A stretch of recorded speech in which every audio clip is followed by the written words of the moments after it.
En el extremo norte del Perú, donde el sol dibuja sombras largas y el viento trae historias antiguas, la tierra habla a través de los colores. Entre la magia altopiurana, el mar y el silencio, nació un hombre que decidió pintar para recordar. Hernán Pauta Salas, artista piurano, ha tejido en cada lienzo la memoria de sus experiencias, de la academia, las teorías de la tierra y los rostros antepasados que cargan el tiempo y el paisaje. Este no es solo el retrato de un artista. Es la evocación de un lugar. De una identidad que resiste. De un legado que vive en cada trazo.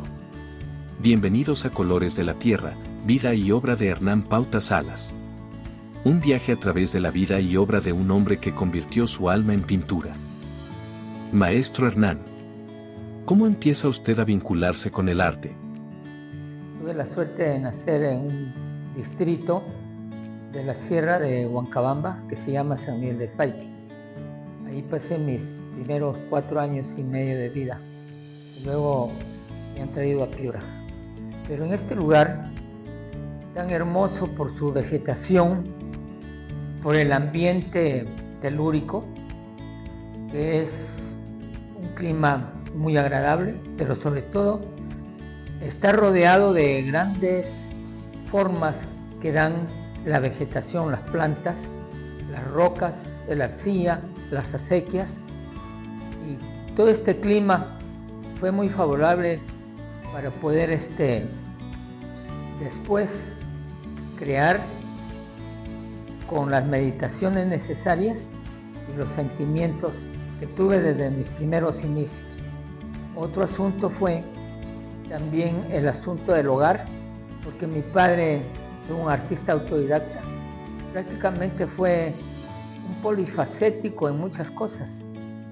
Se comenta mucho de que se nace artista. ¿Usted cree que el artista nace o se hace? No, el artista tiene que hacerse, no es una cuestión que se consigue así nomás. Hay que estudiar, hay que investigar, hay que profundizar muchas cosas, ¿no? Entonces, para poder hacer una cuestión artística hay que investigar bastante, investigar, por ejemplo, si es pintor, investigar de dónde provienen los colores, ¿no? Hablar de los materiales. Por eso es que cuando uno estudia a profundidad el asunto artístico, por ejemplo, en el caso de la pintura, hay que estudiar el color como energía, hay que estudiar el color desde el punto de vista como materia, hay que estudiar el color desde el punto de vista simbológico, psicológico, hay que estudiar el color desde el punto de vista estético. Y cada uno de esos rubros son trascendentales para llegar a ser un buen artista.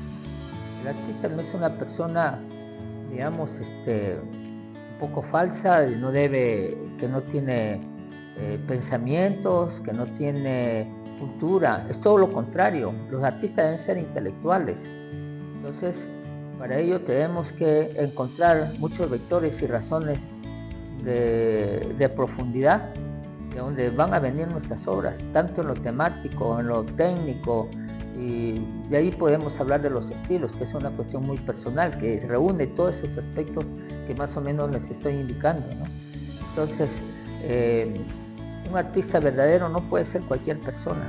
¿Con qué técnicas o materiales ha experimentado usted? Bien, como esto deviene de hace mucho tiempo, los materiales son tan diversos. Y no solamente les puedo hablar yo de pintura, les hablo también de escultura y de otras formas artísticas, plásticas y visuales. A lo largo del tiempo uno va descubriendo una serie de materiales. A veces cuando no se ha tenido materiales, uno los encuentra en la naturaleza.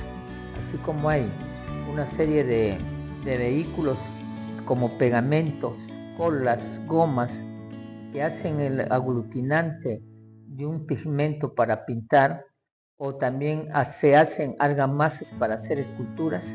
Entonces, todo eso se va acumulando a través de la vida y llegan momentos valiosos cuando se hace la obra de arte. Si bien es cierto, uno puede encontrar en el mercado, en el negocio, puede encontrar muchos elementos ya preparados para hacer obra de artes, los materiales y también las herramientas, el artista también tiene que crear.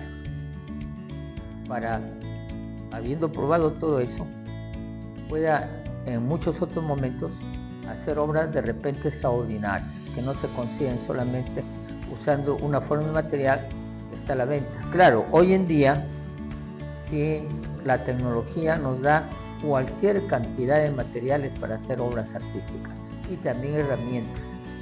Entonces el arte no se limita, vamos a decir, si es pintor, a usar un pincel, se pueden usar hisopos, se puede derramar, chorrear, salpicar el color, ¿no? Entre otros aspectos.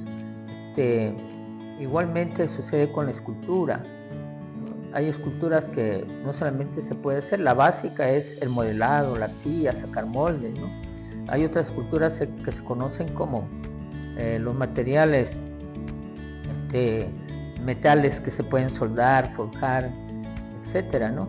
La piedra, la madera, ¿no? Pero hay otros materiales, ¿no? Como por ejemplo es el hielo, es el gas, es el agua. Con todo ello se pueden hacer obras artísticas. Y por eso en estos tiempos, en nuestra contemporaneidad, vemos artistas de repente un tanto extraños para las personas que no estudian arte y hacen unos trabajos extraordinarios o que llaman la atención. Es decir, no hay límite para un artista. Los materiales, las herramientas, los procedimientos, las técnicas que utilizan son tan diversas y tan creativas como la misma creatividad y los estilos que tienen cada uno de los artistas. ¿Qué mensajes busca transmitir a través de sus obras? En mi caso, yo me he vuelto y me he convertido en una especie de relativista, metafísico y dialéctico en mi forma de comportarme y ser como un ser humano distinto o diferente. Es porque he tenido la necesidad de ser de esa manera, mi forma de pensar, o sea, mi doctrina, mi política, mi forma humana en esta sociedad me hace que yo sea relativista, metafísico y dialéctico. Entonces, mi arte de la pintura, la escultura y las formas que yo artísticamente tienen que ver con eso. Pero también uno regresa a la tierra, ¿no? Piensa en sus ancestros. Gran parte de mis temas son con raíz arqueológica, ¿no? Y paleontológica, también mucho más atrás, pero sobre todo la arqueológica. ¿Por qué? Porque hemos tenido a nuestros abuelos, a nuestros ancestros, ¿no? Cuando uno se pregunta quién soy, a dónde voy, y de repente uno dice, voy a hacer mi árbol genealógico. Tiene mi mamá, mi papá, mis abuelos, mis bisabuelos, etcétera, ¿no? Y uno encuentra ahí muchas razones de cómo es uno como ser, ¿no? Entonces, cuando uno investiga estas cosas, se mete de repente a campos importantes, ¿no? Como de repente la sociología, de repente se mete a la etnología, se mete a la antropología. Entonces de ahí van saliendo los temas. El artista se nutre de todo eso y lo refleja. Entonces mi obra es así y yo reflejo en mis obras lo que les he dicho. Entonces mis temas van, repito, en ese orden de asuntos y también el movimiento, digamos, mundial político que vive la humanidad, ¿no? Los conflictos, las guerras, las formas espirituales y todo lo que va ocurriendo, porque ya no somos solamente de un lugar, ahora estamos tan globalizados que estamos viviendo contemporáneamente de esa manera y nos afecta y nosotros también podemos afectar a los demás. ¿Cuál considera usted que sería su obra u obras más significativas? Considero pues que hay momentos importantes y trascendentales que uno tiene en la vida y en su formación y la formación artística. Yo creo que una de mis etapas muy emotivas fue cuando yo tenía 6, 7, 8 años. Hice obras creativas, ¿no? En los cuadernos que dejaban mis hermanos mayores. Cuando los comencé primero a rayar, comencé a inventar tantas cosas y desde ese momento creo que fueron obras importantes. Eso fue parte de mi niñez primera. Luego en el colegio, cuando pude destacar con algunas otras obras y ganar algunos concursos. Luego en otros momentos, cuando ya estuve, vamos a decir, en secundaria y gané un concurso a nivel nacional de dibujo pintura que se realizó en el Parque Infantil Miguel Cortés en Piura, donde fueron a participar muchos colegios. Tuve una enorme satisfacción porque hice ganar en mi colegio, que en ese instante era con ese nombre Gran Unidad Escolar San Miguel, que era uno de los mejores colegios que había en el Perú, que había ganado en forma consecutiva un concurso nacional del que estudia triunfa, promovido por el Ministerio de Educación, nada menos, y lo ganó por 3 años consecutivos este colegio a nivel nacional. Entonces, ganar un concurso en ese tiempo, cuando yo estudiaba en este gran colegio, era una gran cosa. Eso me dio mucha satisfacción.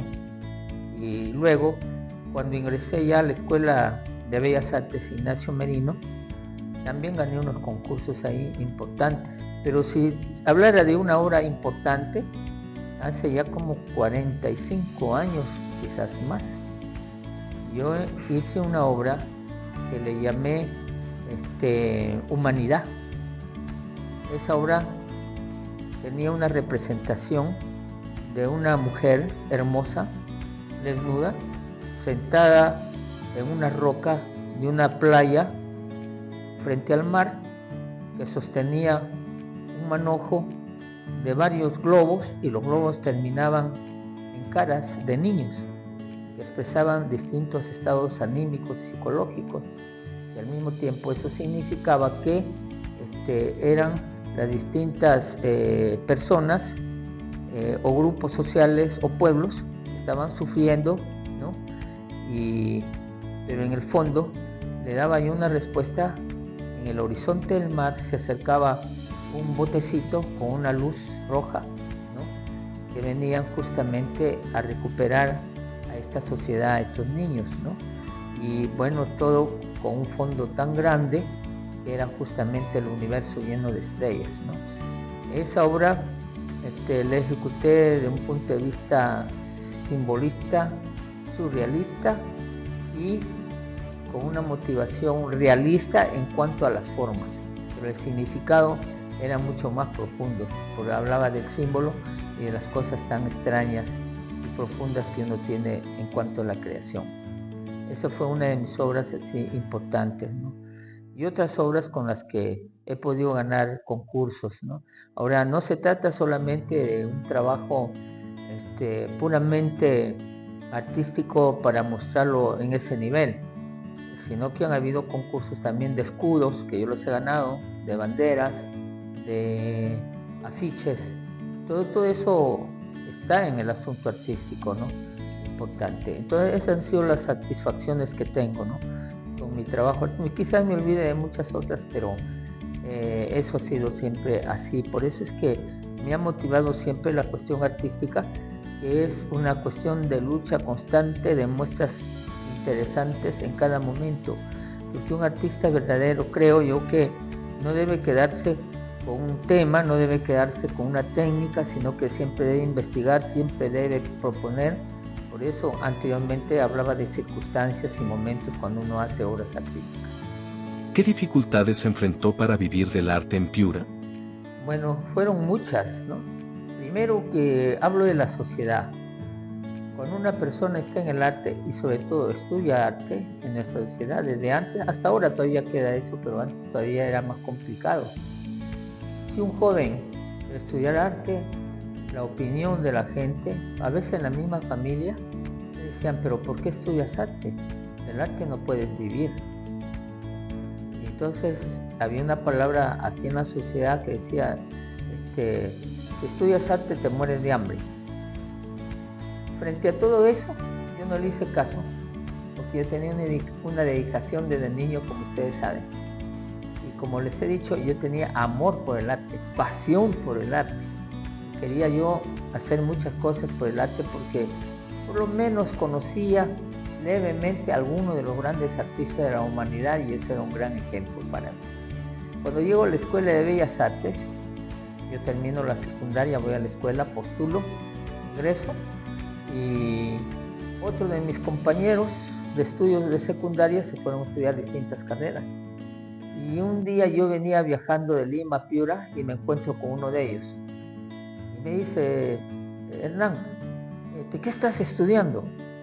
Yo le digo, estoy estudiando arte en la Escuela de Bellas Artes Ignacio Menor Piura. ¿Y ahí estudias? Me dijo. Sí, le digo, porque me gusta el arte. Y le digo, ¿y tú qué estudias? No, yo ya me casé, me dijo así, ¿no? Pero la verdad es que muchos jóvenes no iban a las escuelas de arte. A la escuela de arte iban poquísimas personas tan raras, de repente así como yo, que les gustaba el arte, ¿no? La pasión del arte, el amor al arte, eran muy pocos. Entonces yo estudiaba el arte por necesidad de vivir, no vivir para que me den un trabajo y me remuneren por ello, ¿no?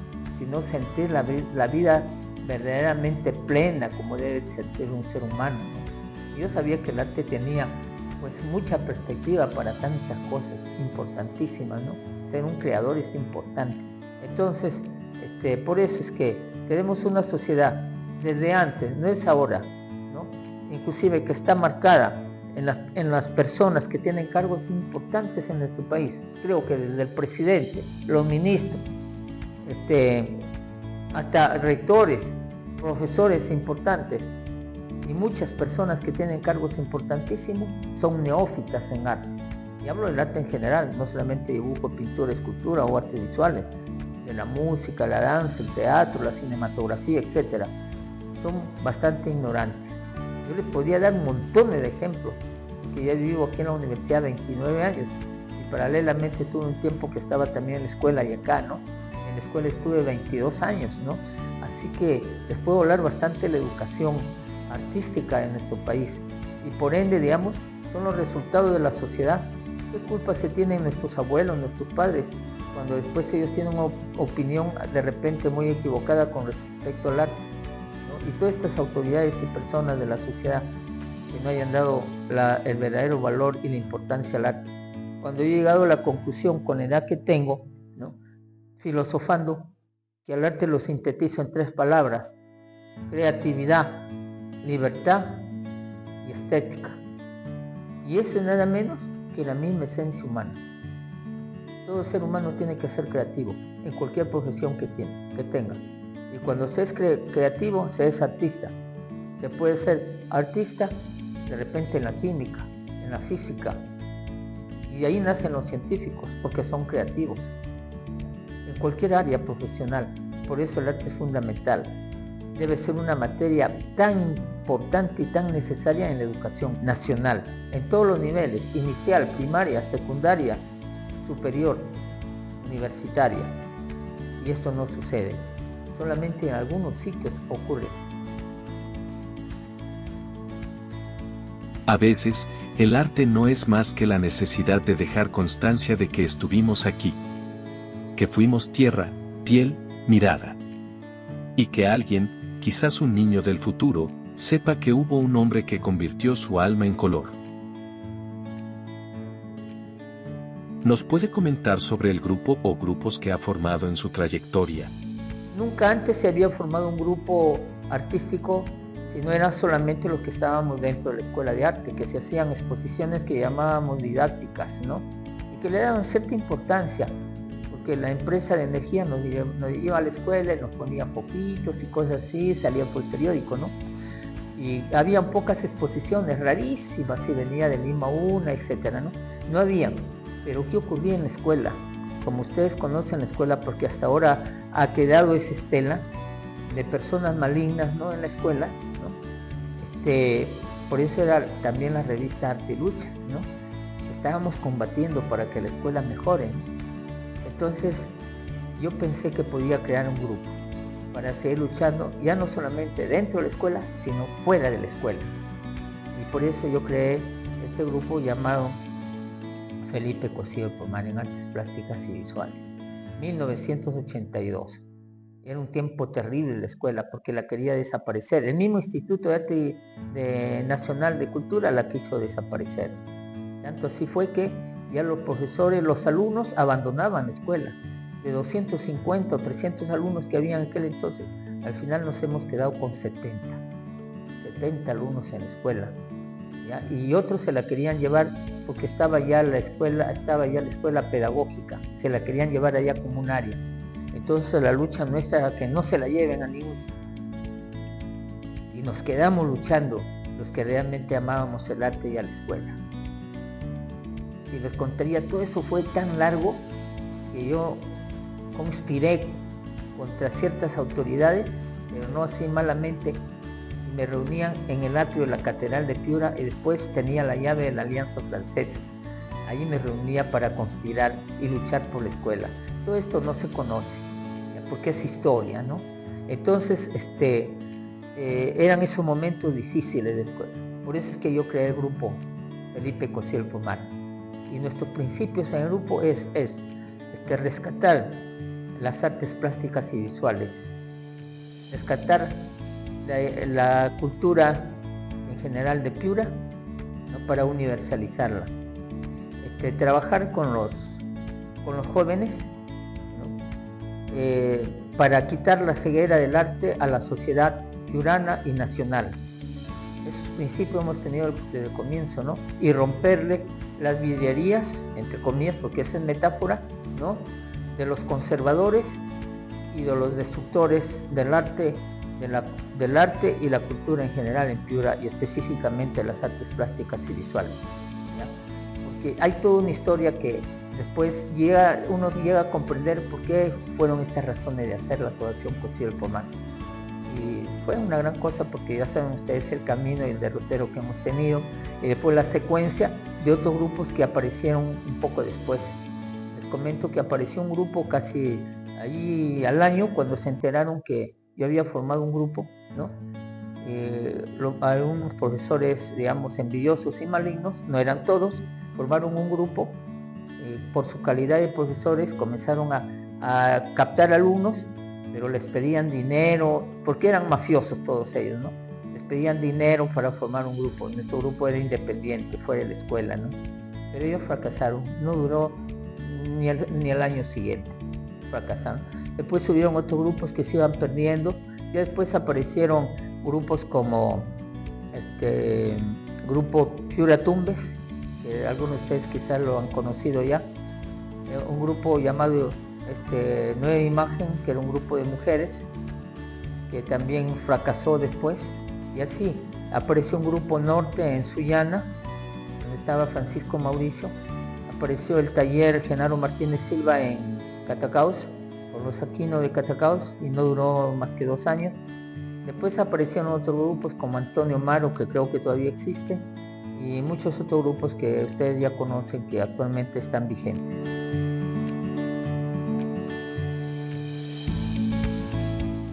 La rutina del artista nunca es rutina. Cada lienzo, cada obra, es una conversación nueva. Para él, pintar no es una técnica, es una manera de recordar y conectar. Coméntenos sobre sus experiencias en exposiciones. No habían casi exposiciones, ¿no? Y solamente las exposiciones didácticas de las escuelas que se hacían allí en el mismo recinto, ¿no? Y entonces, en cuanto a yo comencé a salir haciendo exposiciones siendo un jovencito, ¿no? Y era casi una osadía, ¿no? Que un jovencito de la escuela comience a hacer exposiciones, a acumular exposición tras exposición. La primera exposición oficial que hice, le hice en el Club Grau, de las cuales yo les había contado, ¿no? Luego, también en forma seguida, llegué a exponer por primera vez. Tuve el honor de exponer en la casa de Miguel Grau, en el museo. Nunca antes había habido exposiciones ahí. Yo fui el primero que expuse en ese lugar, una exposición personal, que fue mi primera exposición retrospectiva de 10 años. Ya después llegaron otros, en otros tiempos, y han hecho exposiciones ahí, en la casa de Grau, en el museo. Y bueno, y en Piura he hecho en varios lugares, cuando se inauguró el Museo Vicus, ¿no?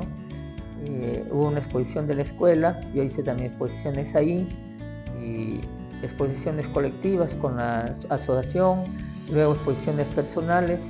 He ido acumulando exposiciones personales y he hecho hasta 10 exposiciones retrospectivas. Es raro que un artista tenga tantas exposiciones retrospectivas, porque he tenido trabajo seguido, no haciendo obras de arte que las exponía en colectivas y en forma personal, y como me quedan obras y otras nuevas he podido hacer exposiciones retrospectivas. De las 40 exposiciones que yo he hecho, son 10 retrospectivas y 30 que no son retrospectivas, ¿no? Pero sumo entonces 40 muestras de arte. Y en Trujillo, me invitaron una vez a exponer en Trujillo. Fui con la Asociación de Arte Felipe Cosío del Pomar, hicimos una muestra ahí, pero después me invitaron en forma personal y yo me fui a Trujillo a exponer en una exposición que se llamaba, algo así como El hombre y el arte, algo así, y yo expuse ahí en esa muestra con ese nombre y lo reconocieron los profesores de la escuela de Trujillo y me dieron una medalla, ¿no?, que la tengo hasta ahora, la Casa Félix Cortés, un nieto de Miguel Cortés del Castillo, del héroe, ¿no?, que es piurano y que vive allá en Trujillo. Me dio la medalla, ¿no? Y hablaron allí los que eran profesores en ese tiempo de la escuela de Trujillo. Bueno, eso es una exposición en Trujillo. Luego vinieron las binacionales con Ecuador, que yo las inicié con los amigos de Loja, ¿no? Pero fueron exposiciones siempre colectivas de la Asociación Felipe Cosío del Pomar. Y después de esas muestras yo he tenido también exposición en Lima, personales, en la Galería Perú Art, que los dueños eran unos franceses. Hice una exposición y paralelamente hice otra exposición personal en la Galería de las PAP, que son artistas plásticos peruanos, en Miraflores, en Lima. Esas son las exposiciones personales que he hecho en Lima. Después ha habido exposiciones colectivas con otros y que he hecho también en Lima. Después por la Escuela Nacional de Bellas Artes, también en forma colectiva he hecho varias exposiciones cuando ha conmemorado fechas importantes y sobre todo una fecha importante de la EMBA, cuando cumplió los 100 años de creación la Escuela Nacional de Bellas Artes de Lima. Y exposiciones después en Ecuador, de forma seguida, pero como les decía, con la Asociación Cosío del Pomar, y luego exposiciones, la última ha sido en Madrid, España, el año pasado. Luego ya no he hecho exposiciones en otros países porque no me lo permitió el tiempo y la verdad también las circunstancias, porque nadie es bien difícil ser profeta en su tierra, aunque yo he tratado de hacerlo. Y yo creo que por eso es un poco esta entrevista que ustedes me están haciendo, porque me conocen como artista, ¿no? Pero de repente los que salen afuera son premiados, se van por una razón, no lo digo que todos son así, pero algunos van y no hacen nada, ¿no? Y por eso dicen, han expuesto en el extranjero, pero nunca han llevado nada, ¿no? Y hacer cosas en nuestra patria sí es más difícil, porque acá no tenemos las galerías que hay en otros países, porque acá no tenemos los compradores que hay en otros países, porque acá no tenemos la publicidad que hay en otros países. Si solamente comparándonos con Lima, en Lima un artista hace una exposición y sale casi en varios periódicos que circulan a nivel nacional. En Piura uno hace una exposición, con la justa sale en un periódico o en un medio. Entonces, por eso le digo, nadie es profeta en su tierra. Yo he tratado de serlo, pero todo esto ha sido difícil. Sin embargo, han salido pinturas mías al extranjero, ¿no? Se han ido a España, se han ido a Corea, se han ido en ese tiempo Yugoslavia, antes de que se parta en varios países. Yo le digo eso como anécdota porque el arte es así, ¿no? Pero yo nunca malbaraté mi obra. Solamente le he regalado a mis mejores amigos, porque sé que no me lo pueden comprar. Le he regalado obras de arte a varias personas. Y ese era como tengo amigos, un montón de amigos. Hasta ahora hay unos que están haciendo cola, ¿no? Me dicen, ¿cuándo me regalas un cuadro? ¿Cuándo? Pero son un montón, ¿cómo voy a pintar para regalar? No puedo regalarle a todos, ¿no? Eso sí, y otros que sí han hecho un esfuerzo me han comprado obras. Y como me has hablado también de las exposiciones, sí, las exposiciones han continuado y hasta ahora, ¿no? Y ya no solamente yo hago exposiciones, me han tomado muchas veces para que diserte en las exposiciones, ¿no? Poder hablar. Entonces asisto a muestras donde también estoy disertando, hablando sobre las exposiciones, ¿no?, que se presentan. Maestro Hernán, ¿qué le ha enseñado el arte sobre la vida? ¿Y cómo ve usted el futuro en el arte piurano? Bueno, yo considero que en la vida el arte ha sido siempre un ser y estar en mi persona. Creo que lo será también en muchas otras personas. Pienso que además, como he dicho antes, el arte es una necesidad. Si no podíamos estar creando, sería muy difícil vivir. Y como concepto general, en la vida, el trabajo, las relaciones humanas y todo son obras de creación, de comunicación importante. Porque el arte tiene eso, de importancia comunicativa. Entonces, si existen sociedades que han progresado, han avanzado en la humanidad, justamente es por el pensamiento y la acción creativa. ¿Y quién da esa acción creativa? Fundamentalmente lo da el arte. Yo creo que como todo lo que es cultura y todo lo que es arte, va en avanzada, nunca más bien va hacia abajo. Ahora depende, claro, de los actores, de los artistas, depende de la educación, depende de las programaciones nacionales, depende de los sistemas, pero de todos modos va a avanzar. No sabemos a qué velocidad, pero en Piura sí se está haciendo arte hace un buen tiempo. Yo sí creo en esa pléyade de jóvenes artistas que están surgiendo, ¿no?, en nuestro medio y en el Perú también. Yo sí creo en ello, porque el arte, como ya sabemos nosotros, trae consigo muchos aspectos que nos acompañan lateralmente, ¿ya? Y los pueblos más cultos son los que tienen mejor arte. Lo que tenemos como falla en nuestra educación y en nuestros profesionales, hay muchos que no son creativos porque no han tenido la posibilidad de estudiar arte o estudiar con el arte y poder resolver los problemas en cada una de las áreas profesionales. Como nos explicamos, pues, que no hay buenos médicos a veces. Hay médicos que más bien de curar matan, y estos ejemplos se han dado un montón de veces. Ingenieros que cuando hacen pistas, carreteras, se les destruye rápidamente. No tienen los valores, no tienen la ética, no saben mucho, no son creativos, no se dan la libertad de hacerlo. El mundo vive a veces encasillado, parametrado, y no se da cuenta de lo que hay alrededor.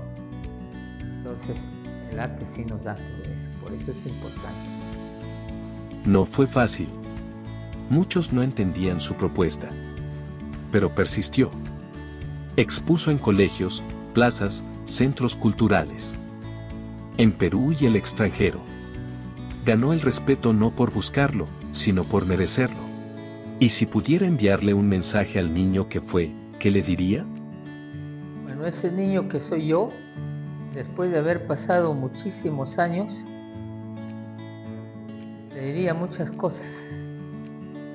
Primero, que lo que hizo, reconocerlo efectivamente, porque salí de una pobreza material, de una pobreza intelectual, a encontrar una pobreza de repente espiritual e intelectual, que lo que se hizo o lo hizo ese niño estuvo bien, aunque las limitaciones sociales, económicas, no me permitieron alcanzar mayores logros, pero pese a las circunstancias dadas, en la que me tuve que volver estoico, es decir, la disciplina filosófica que consistió en ser ecuánime ante las debilidades, los apetitos y las desgracias, me sirvió mucho.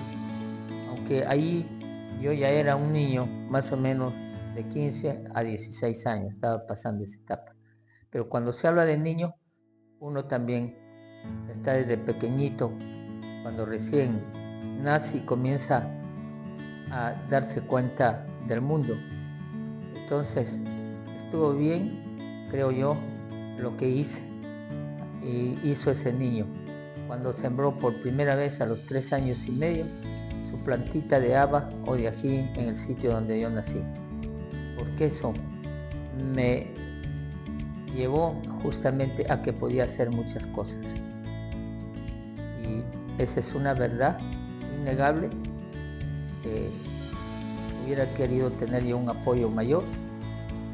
Reconozco, mi país es hermoso, es ideal, pero yo creo que si hubiera nacido en Alemania, siendo niño así, a mí me conocerían muchas personas y quizás en varios lugares del mundo, porque tuve tantas ideas, quise llegar a ser astronauta, etcétera, ¿no? Entonces, esas fueron mis limitaciones. Y no haber tenido, decimos, el colegio o las escuelas especiales para niños creativos. Pero aquí estamos, ya como adulto. Entonces, niño Hernán Pauta Salas, hoy el resultado de lo que hiciste, puedo agradecer yo a esa forma que tuve de integrarme primero en familia, con mis padres, y agradezco pues a todo ello. Gracias.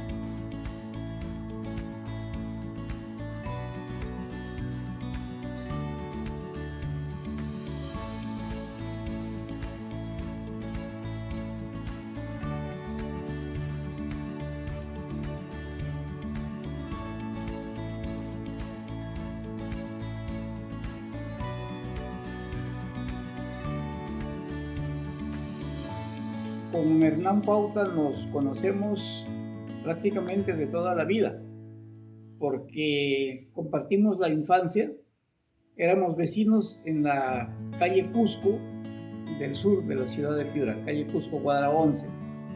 Él vivía a 2 puertas de donde yo vivía en casa de mis abuelos, así que compartimos pues una edad infantil bastante agradable por las conversaciones y por el conocimiento de uno con el otro, ¿no? Eso ha sido más o menos década de 1950. Bueno, yo creo que Hernán, ¿sabe qué? Es lo que Antonio Machado, el poeta, diría, un hombre bueno. A Hernán yo lo he conocido, pues, como lo decía, desde pequeños, ¿no? Y teníamos curiosidades conjuntas, ¿no? Yo nunca voy a olvidar que tendríamos alrededor de 10 años, una tarde, una noche ahí en el barrio Piura, sentados en la vereda de la calle conversando como amigos, y él tenía una cajita de fósforos y de repente me dijo, voy a abrirla, pero ten cuidado. Pero, ¿por qué? Le digo, en el día he encerrado un poco de luz en esta cajita y ahora la voy a abrir para que ilumine la noche. No sé por qué eso se me quedó grabado para siempre, ¿no? O sea, una impresión totalmente inesperada, un abismo de imaginación y una gran capacidad de atraer la atención, en este caso del espectador, que era yo, ¿no? Me conmovió para siempre cómo capturar la luz. Con el paso del tiempo y ya la dedicación de Hernán a la pintura, he comprendido un poco eso, ¿no? O sea, la gran intención creadora que hay en su obra, que es atrapar la luz. Yo una vez le vi un cuadro que me arrepiento de no haberlo comprado, no haberlo conseguido, donde está el mar y al fondo la luna. Y yo estoy convencido que aunque apaguemos la luz, esa luna brilla. Es extraordinaria la manera como logra capturar los diferentes matices y logra pues crear en el espectador la ilusión de estar realmente frente a un gran paisaje marino nocturno. Hernán Pauta tiene varios méritos. Para Piura, yo indudablemente que le asigno el valor histórico de haber creado aquí en Piura un mercado y un público para la obra artística plástica. Antes de él y antes de su asociación Felipe Cosío del Pomar, cuando se hacía una exposición pictórica iban 5 o 6 personas aproximadamente, ¿no? Pero cuando Cosío del Pomar comenzó a realizar una actividad sostenida a través de muestras, de experiencias, de presentaciones, de conferencias, se fue creando cada vez un público más estable que ha ido creciendo de manera considerable. Otro mérito indudable de Hernán es que cuando comenzó su pintura lo hacía de una manera bastante figuratista, pero que luego ha ido encontrando su propio estilo, ha ido encontrando su propia manera de crear una experiencia artística que está muy vinculada con el mundo sensitivo, emocional e inteligente de cada espectador. Hernán Pauta Yo creo que desarrolló desde temprana edad la afición y el talento por la pintura. Y eso paulatinamente ha ido germinando en la actividad profesional a la que uno dedica su vida, ¿no? Él estudió Bellas Artes y luego decidió pues ejercer como docente. Y me parece que los secretos, la vocación, el sentimiento y la ideología que animan a un verdadero creador artístico son los que están presentes en él. De tal manera que él en su actividad docente va creando pues la conciencia de una apreciación artística que antes no hemos tenido. Es como en todo arte, ¿no? Por ejemplo, aquí en Piura casi no hay críticos de arte arquitectónico. Lo consideran una profesión técnica, cuando en realidad la arquitectura es una de las primeras formas de arte que hemos tenido en la historia cultural de la humanidad. Pues que ha faltado críticos. Lo que falta mucho ahora aquí en Piura, tanto en pintura como en música o en literatura, es precisamente esta tarea crítica de poder tener personas ilustradas que opinen racionalmente y con conocimiento de causa sobre la obra pictórica. A mí me parece que Hernán Pauta en esta medida es uno de los grandes referentes, porque él siempre ha estado atento no solo a repetir lo que han hecho los grandes maestros de la historia de la pintura, sino a tratar de hacer su propia expresión. Y eso es talento personal y talento también que está relacionado con el ejercicio de una determinada actividad artística.